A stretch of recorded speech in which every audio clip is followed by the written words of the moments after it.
Females don't want to leave their houses because of their cultural constraint, that people will say that why they are going outside in spite of parda and other things. Basically, involving female community in these sort of projects was a bit challenge, because a lot of females were thinking that they have to go outside their homes and they have to work on the projects, and that's why the partner organizations and the female community was thinking that it's not appropriate in this culture. During the flood, they lost their quilts, their garments, and we were knowing that in the coming winter they will be facing real problem. And apart from that, the warm shawls, sweaters, and some of the embroidery work which we started with the female community. Then there were security situation as well, because they were thinking that if we form the large groups, so we can have a security problem in the community when they will be going out in the groups or gathering at one place in a large number.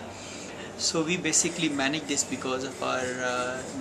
strong mobilization to the community through our partners, that you don't need to go out to do this work, you can really do it at your home, and we don't need to form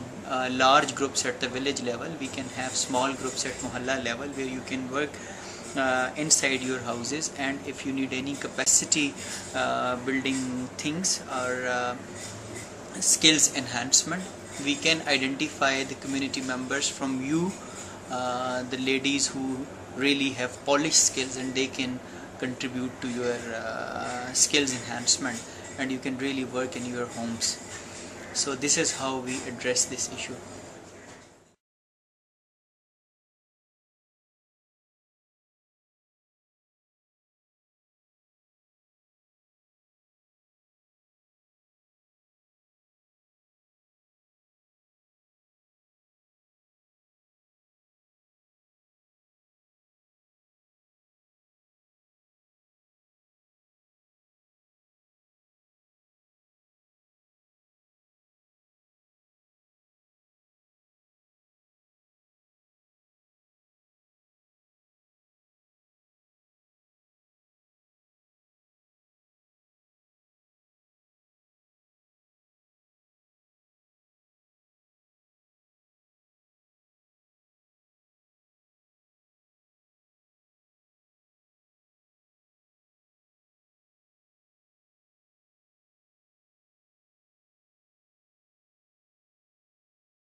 In the long term, we are thinking about linking these beneficiaries of embroidery and shawl making and